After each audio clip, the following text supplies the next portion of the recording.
বাংলাদেশের রাজনীতিতে অতীতে ওই সন্ত্রাস ছিল, হানাহানি ছিল, বিশৃঙ্খলা ছিল।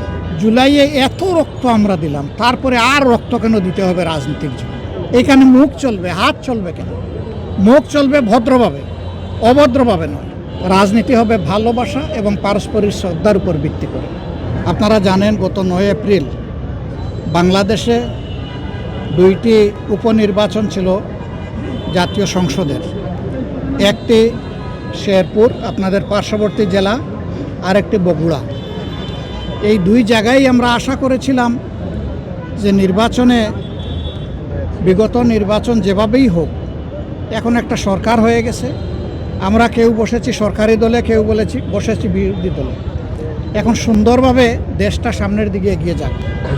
কিন্তু এই 2টি নির্বাচনেও ব্যাপক অনিয়ম, বিভিন্ন ধরনের জালিয়াতি, সহিংসতা এবং ক্ষেত্রবিশেষে শুধু সহিংসতা না, এটা ভয়াবহ সন্ত্রাসের রূপ নিয়েছে। ঠিক এরকমই একটা বেদনাদায়ক ঘটনা ঘটেছে শেরপুর 3 আসনে। এর আগেও আপনারা জানেন, যখন 12 ফেব্রুয়ারি নির্বাচন হওয়ার কথা ছিল, তার আগেও এই ধরনের সহিংসতায় আমাদের একজন উপজেলা সেক্রেটারি মৌলানা রেজাউল করিমকে খুন করা হয়। তার সাথে আরও 3 জন ফ্যাটালি, তারা ছিলেন অ্যাটাকড এবং ইনজিওর্ড। তারা এখনও চিকিৎসা নিচ্ছেন, এখনও আশঙ্কামুক্ত হননি। আবার এই জায়গায় যিনি আমাদের ক্যান্ডিডেট ছিলেন, তিনি বুথের আগে ইন্তেকাল করলেন, যার কারণে বুথটা স্থগিত হয়ে গেল। এই স্থগিত নির্বাচনটাই ছিল 9 এপ্রিল। এই নির্বাচনেও একজন মানুষ আগে মারা গেল, আবার একজন মানুষ, এখন বয়স্ক মানুষ, আমি দেখলাম যে ওনার বয়স আমার ধারণা 78, 80-এর কাছাকাছি হবে। জীবনের সব আয়োজন এখানেই একসাথে। সেই রকম একজন মানুষকে ধারালো অস্ত্র দিয়ে তার মাথায় কোপ দেওয়া হয়েছে। আঘাত একটাই, কিন্তু গুরুতর। তিনি সংজ্ঞাহীন অবস্থায় প্রথমে ছিলেন। আল্লাহর অশেষ মেহেরবানি, আজকে দেখলাম যে তিনি সংজ্ঞা ফিরে পেয়েছেন। আমরা দোয়া করি আল্লাহ তাআলা তাকে সুস্থতার নিয়ামত দান করুন।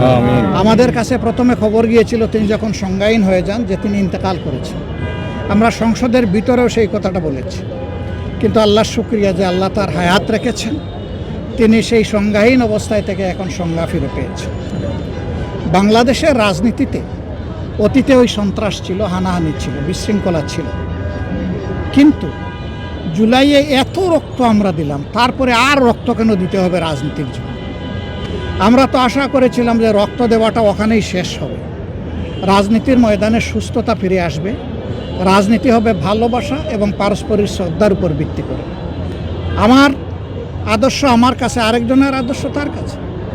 আমি যেমন আমার আদর্শকে ভালোবাসি, আরেকটা লোক তার আদর্শকে ভালোবাসার তার অধিকার আছে, এটা তার নাগরিক অধিকার। এখানে মুখ চলবে, হাত চলবে কেন? মুখ চলবে ভদ্রভাবে, অভদ্রভাবে নয়।